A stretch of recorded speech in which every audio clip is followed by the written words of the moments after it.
Oh, come on, guys. A 6.4 can't be that bad, right? Guys.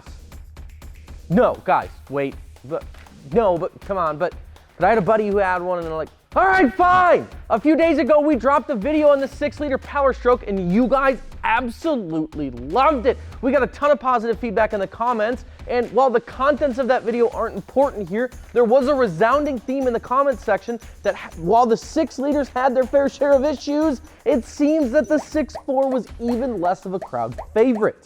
With all of the comments, you guys already know what's coming. You know what to expect. You know that we couldn't just let you guys talk about that and not make a video on it. I'm Dustin with the Custom Offsets. You guys can follow me on Instagram at dusty.co, and today we're taking a dive into perhaps the worst Powerstroke engine of all time. We're talking the holy grail of unreliability and perhaps the #1 truck that comes to mind when we say unreliable diesel engines post 2000 to find out why you guys would ever want a 6.4 Powerstroke. In true fashion for a So You Want video, let's set the stage, shall we? It's the early 2000s and things are, well, for the most part, as they should be. Movies like Borat are coming out for the very first time, and people are hearing the iconic "It's nice" in their local theaters everywhere. Meanwhile, things over at the old Ford Motor Company are getting a little toasty. Facing increased emissions requirements, Ford has ditched the iconic 7.3 Powerstroke and instead has teamed up with Navistar International to bring to market the one and only 6-liter Powerstroke. This engine, though flawed, would stay in production for a total of 4 years from 2004 to 2007. Technically, it was an 03.5 model year change. Don't at me, right? It was in 07 Ford decided they needed to make a change.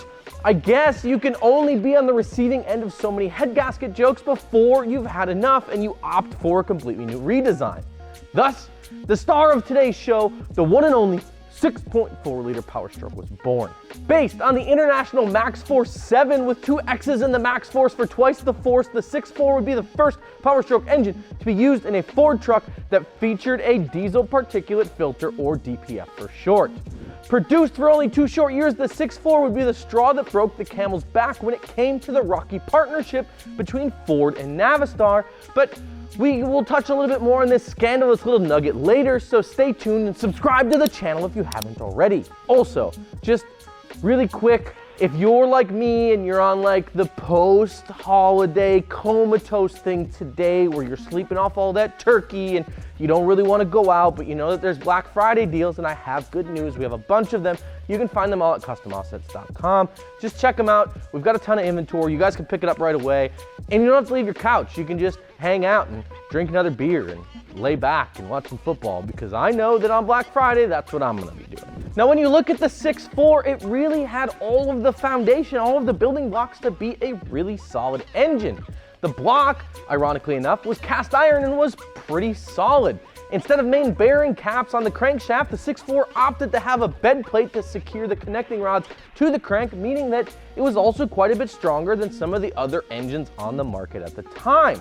Just like the 6-liter, the 6.4 also featured 4 valves per cylinder head. However, unlike the 6.0, the 6.4 had 4, count them, 1, 2, 3, 4, torque to yield, or TTY, head bolts per cylinder, meaning that they didn't see the same head gasket failures that the 6.0s did, which was a solid win for Ford Motor Company after a few years of, struggling to keep head gaskets in their truck on anything more than a stock tune. It was a good improvement, and Ford really did one thing well there with the 4 TTY bolts. Also, while we're singing the praises of the 6.4, we should talk about the connecting rods, which from the factory are known to handle, in some cases, up to or over 1,000 freaking horsepower before they have issues, which is pretty freaking incredible when you look at diesel trucks. Here's the thing. The good news, though, it pretty much stops there. Has the hustle and bustle of holiday shopping got you down? Nervous that you'll miss deals on your favorite brands? Are you waiting for the perfect deal? Don't worry, Custom Offsets got you covered. That's right, Custom Offsets has you covered. We got Black Friday deals live right now. There's no fighting for a line at Walmart. There's no fighting Karens. 40,000 wheels, 38,000 tires, so much inventory. And the best part is all this inventory is ready to ship to you guys right now. No wait, CustomOffsets.com. As we always say here, life ain't always rainbows and unicorns, especially when it comes to diesel trucks, and thus was the case for the 6.4 Powerstroke. For as much disappointment as some people think the 6-liter was, the 6.4 was even worse. Perhaps one of the most prevalent issues we've heard of when it comes to on the old 6.4s is that the pistons are basically made of glass and are known to just fail. Over time, the pistons on these 6.4s would crack under pressure worse than the Minnesota Vikings in the 2021 football season and are known to cause oil and fuel dilution to occur. Now listen, if you don't know a ton about the internals of a diesel engine, then no sweat, it's okay. All you really need to know here is that fuel belongs where fuel belongs, and oil belongs where oil belongs, and when the things start kind of mixing, you get bad stuff, bad things happen. Thus was the case with the 6.4s. When the pistons would crack, you would get diesel in the oil. It's just not good. But the troubles with the 6.4 don't stop there either. A known issue with the 6 liters, for example, was the HEUI injection system, which is an electronically controlled but oil pressure fired injection system that was known to be a pain in the ass on the 6.0s if you had any sort of contaminants in your oil. To fix this on the 6.4, Ford opted to instead jump ship to a common rail fuel injection system and a brand new injection pump. This new pump did a great job. It pushed fuel into the engine. It, atomized it really well, but it does have tendencies to sort of self-destruct when exposed to lower quality fuel and or water in the fuel system. When this happens, the pump quite literally yeets itself apart, throwing metal shrapnel through the entirety of the fuel system and then destroying the injectors to boot.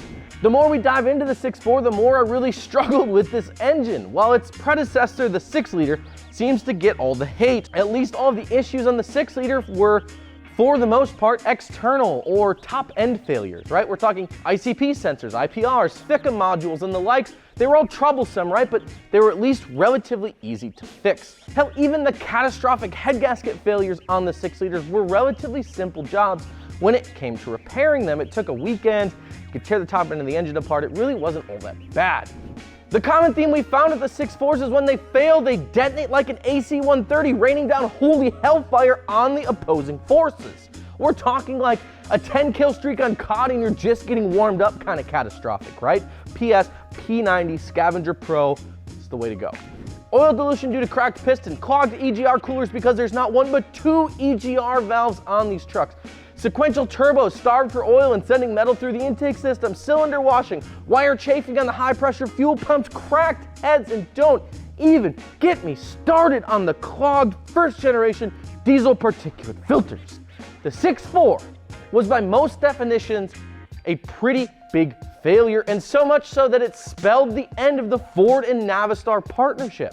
Much like the quarterback and the prom queen after graduation in 2009, Ford decided that just after 2 short years of producing the 6.4 that they just needed a little time to find themselves, and so they terminated the partnership after several pretty intense lawsuits. To say it got sticky was a bit of an understatement, but ultimately these failures, these lawsuits, and this failed partnership is what drove Ford to build their very own in-house Powerstroke, the 6.7-liter Powerstroke Diesel. With all that being said though, why would you want a 6.4 in 2021? Now sure, they have their issues and they're known to have some failures and some pretty catastrophic failures, and quite honestly, the guys that have them right now aren't entirely sure that they still want them anyway, but they're not all doom and gloom. Let me explain for a second, right? Despite all of the known issues, I think that they still look pretty damn good. The exterior styling is sharp and it's a little bit more aggressive than the very round 6 liters were, and they set the stage for the first generation 6.7 Powerstroke trucks. Interior-wise, these trucks were really nice so long as you looked for something like a King Ranch or a Lariat trim package, and of course you can scoop these up dirt cheap because of the known engine issues on these trucks, guys.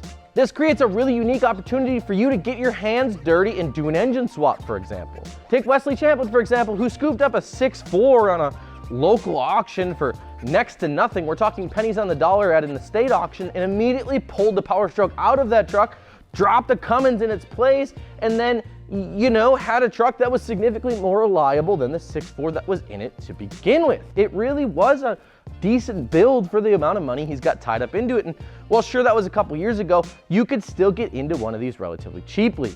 Overall though, if you're a handy guy, this could still be a good truck for you if you're looking for a project. But that's enough out of me. What do you guys think? Would you own a 6.4 or are you staying far away from it? Should we build a 6.4 and come and swap it in the shop? Let us know down in the comments section below. And as always, be sure to like the video, share it with a friend or two. And if you guys have an episode that you want to see of So You Want, drop it in the comments below. I'll be looking forward to seeing each and every one of those comments from you guys. With that, I'm Dustin with Custom Offsets. We'll see you guys on the next one.